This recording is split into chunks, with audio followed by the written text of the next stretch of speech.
語聞き流し10分間、名作リスニング。英語テキストと MP3 ダウンロード、その他の物語は、ホームページよりご利用いただけます。88thpp.com 88thpp.com Hansel and Gretel. Hard by a great forest dwelt a poor woodcutter with his wife and his 2 children. The boy was called Hansel and the girl Gretel. He had little to bite and to break, and once when great dearth fell on the land, he could no longer procure even daily bread. Now when he thought over this by night in his bed, and tossed about in his anxiety, he groaned and said to his wife, "What is to become of us? How are we to feed our poor children, when we no longer have anything even for ourselves?" "I'll tell you what, husband," answered the woman, "early tomorrow morning we will take the children out into the forest to where it is the thickest, there we will light a fire for them, and give each of them one more piece of bread, and then we will go to our work and leave them alone. They will not find the way home again, and we shall be rid of them." "No, wife," said the man, "I will not do that. How can I bear to leave my children alone in the forest? The wild animals would soon come and tear them to pieces." "Oh, you fool," said she, "then we must all 4 die of hunger. You may as well plane the planks for our coffins," and she left him no peace until he consented. "But I feel very sorry for the poor children, all the same," said the man. The 2 children had also not been able to sleep for hunger, and had heard what their stepmother had said to their father. Gretel wept bitter tears, and said to Hansel, "Now all is over with us."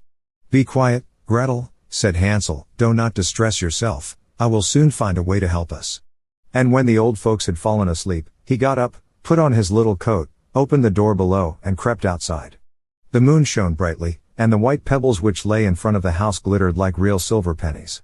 Hansel stooped and stuffed the little pocket of his coat with as many as he could get in. Then he went back and said to Gretel, "Be comforted, dear little sister, and sleep in peace, God will not forsake us," and he lay down again in his bed. When day dawned, but before the sun had risen, the woman came and awoke the 2 children, saying, "Get up, you sluggards. We are going into the forest to fetch wood." She gave each a little piece of bread, and said, "There is something for your dinner, but do not eat it up before then, for you will get nothing else." Gretel took the bread under her apron, as Hansel had the pebbles in his pocket. Then they all set out together on the way to the forest. When they had walked a short time, Hansel stood still and peeped back at the house, and did so again and again. His father said, "Hansel, what are you looking at there and staying behind for? Pay attention, and do not forget how to use your legs." "Ah, father," said Hansel, "I am looking at my little white cat, which is sitting up on the roof, and wants to say goodbye to me." The wife said, "Fool, that is not your little cat, that is the morning sun which is shining on the chimneys." Hansel, however, had not been looking back at the cat, but had been constantly throwing one of the white pebble stones out of his pocket on the road. When they had reached the middle of the forest, the father said, "Now, children, pile up some wood, and I will light a fire that you may not be cold." Hansel and Gretel gathered brushwood together, as high as a little hill.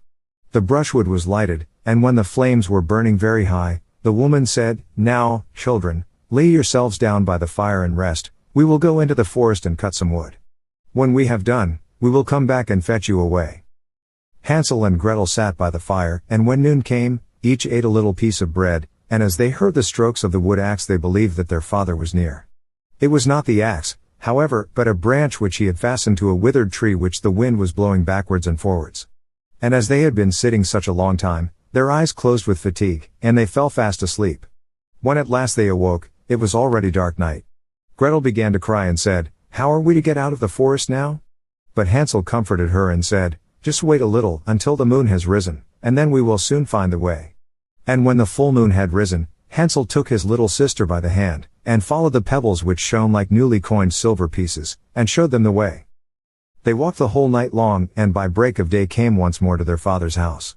They knocked at the door, and when the woman opened it and saw that it was Hansel and Gretel, she said, "You naughty children, why have you slept so long in the forest? We thought you were never coming back at all."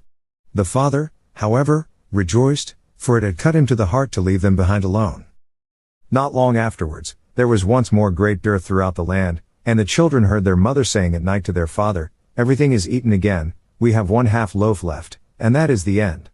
The children must go, we will take them farther into the wood, so that they will not find their way out again. There is no other means of saving ourselves." The man's heart was heavy, and he thought, it would be better for you to share the last mouthful with your children. The woman, however, would listen to nothing that he had to say, but scolded and reproached him.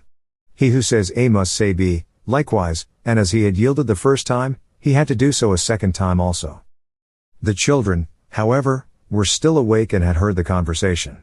When the old folks were asleep, Hansel again got up, and wanted to go out and pick up pebbles as he had done before, but the woman had locked the door, and Hansel could not get out. Nevertheless he comforted his little sister, and said, "Do not cry, Gretel, go to sleep quietly, the good God will help us." Early in the morning came the woman, and took the children out of their beds. Their piece of bread was given to them, but it was still smaller than the time before.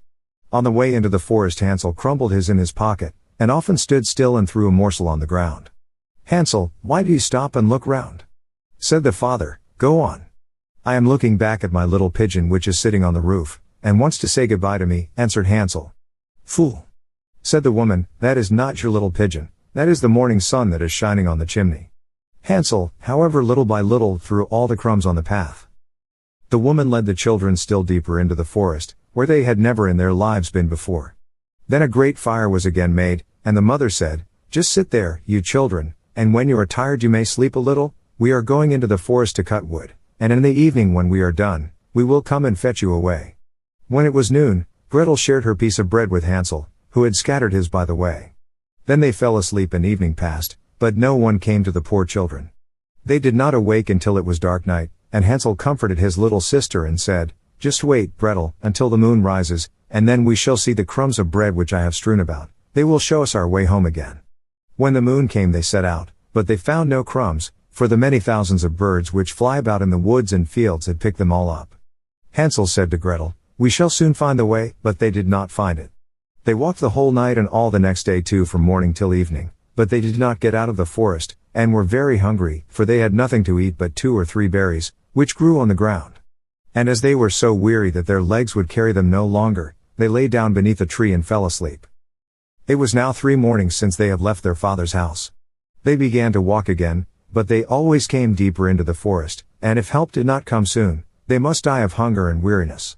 When it was midday, they saw a beautiful snow-white bird sitting on a bough, which sang so delightfully that they stood still and listened to it. And when its song was over, it spread its wings and flew away before them, and they followed it until they reached a little house, on the roof of which it alighted, and when they approached the little house they saw that it was built of bread and covered with cakes, but that the windows were of clear sugar. "We will set to work on that," said Hansel, "and have a good meal. I will eat a bit of the roof, and you, Gretel, can eat some of the window, it will taste sweet." Hansel reached up above, and broke off a little of the roof to try how it tasted, and Gretel leant against the window and nibbled at the panes.